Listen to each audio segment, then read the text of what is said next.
Hello students, आज मैं आप लोगों को परमुटेशंस चैप्टर के अंतर्गत लेसन 2 में बताने जा रहा हूँ permutations when all objects are not different. कहने का मतलब कि ऐसे नंबर ऑफ ऑब्जेक्ट्स जिसमें सभी ऑब्जेक्ट्स डिफरेंट नहीं हो। फॉर एग्जांपल, ये मैंने दो वर्ड्स लिए हैं। तो फर्स्ट वर्ड रेट्स है, ऑल लेटर्स आर डिफरेंट। इसमें जितने भी लेटर्स हैं, 5 लेटर्स हैं, पांचों डिफरेंट है। लेकिन सेकेंड वर्ड जो है root, all letters are not different, इसमें वो जो है रिपीट हुआ है, 2 बार आया है। तो ऐसे नंबर ऑफ ऑब्जेक्ट्स जिसमें सभी ऑब्जेक्ट्स डिफरेंट नहीं हो, तो उसके परम्यूटेशंस कैसे निकाले जाते हैं वो मैं बताने जा रहा हूँ आपको। अब देखिए व्हाइट बोर्ड को।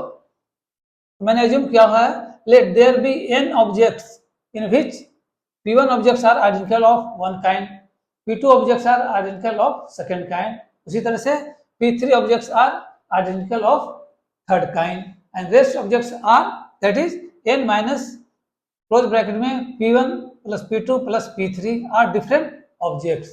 तो ऐसे केस में number of permutations of such n number of objects will be equal to factorial n divided by p1 factorial into p2 factorial into p3 factorial। तो ये जो फॉर्मूला है इसे आप याद कर लेंगे ताकि इससे रिलेटेड जो क्वेश्चन है आप आसानी से सोल्व कर सकें। अब ये जो फॉर्मूला है इसे कैसे डिराइव किया गया है ये मैं बताने जा रहा हूं आपको। तो आप देखें व्हाइट बोर्ड को। मैंने एज्यूम किया है, let required number of permutations of above n number of objects be x। ये जो n नंबर ऑफ ऑब्जेक्ट्स हैं जिसमें p1 आइडेंटिकल है of one kind, p2 identical है of second kind, p3 identical है ऑफ थर्ड काइंड।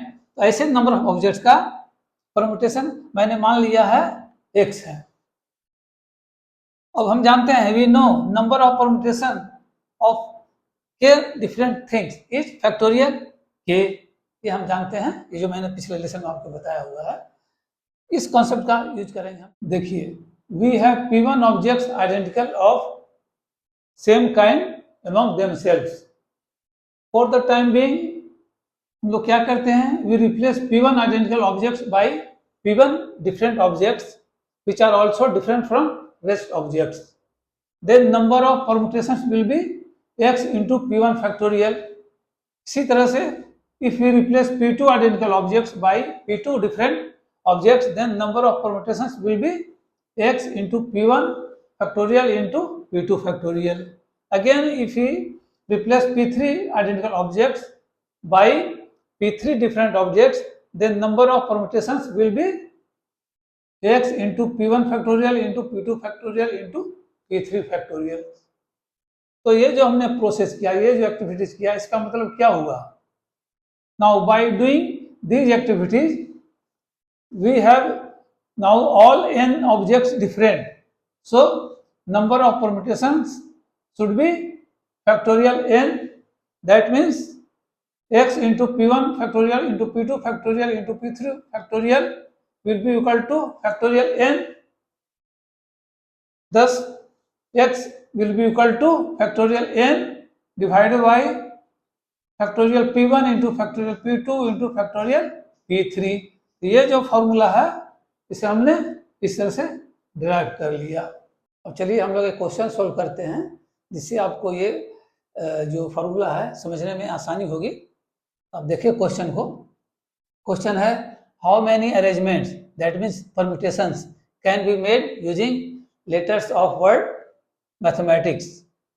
इसी में another question है, how many of them start with letter C, and third one है, how many of them start with letter T। कहने का मतलब है कि ये मैथमेटिक्स जो वर्ड है इसे कितने तरीके से हम अरेंज कर सकते हैं।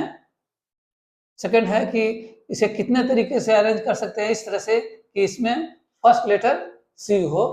थर्ड वन इसी तरह से है कि मैथमेटिक्स के लेटर्स को कितने तरीके से अरेंज कर सकते हैं जो स्टार्ट होता हो टी से। तो चलिए देखते हैं।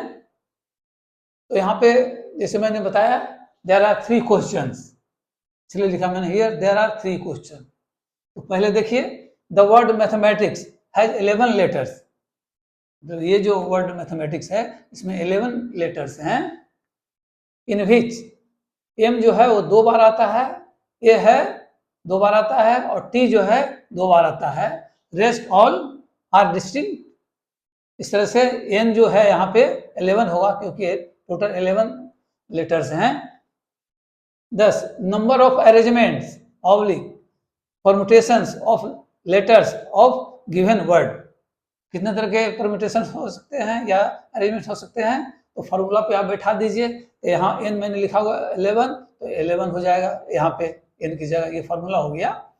अब m 2 बार आया है तो यहाँ 2 फैक्टोरियल हो जाएगा, a 2 बार आया है तो यहाँ 2 फैक्टोरियल हो जाएगा, t भी 2 बार आया है तो 2 फैक्टोरियल हो जाएगा।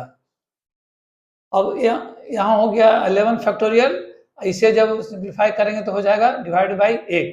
तो ये आंसर हो गया। इस तरह से भी एक्सेप्टेबल है आंसर। इसे सिंप्लीफाई करके लिख सकते हैं तो वो आएगा 4989600। सेकेंड क्वेश्चन है how many of them start with letter C. तो चूंकि सी से स्टार्ट होना है तो फर्स्ट पोजीशन या बिगिनिंग पोजीशन को हम फिक्स कर देंगे सी से, इसलिए मैंने लिखा we fix the letter C at beginning position, then there will be rest 10 letters in which 2 go m होंगे, 2 गो a होंगे और 2 गो t होंगे।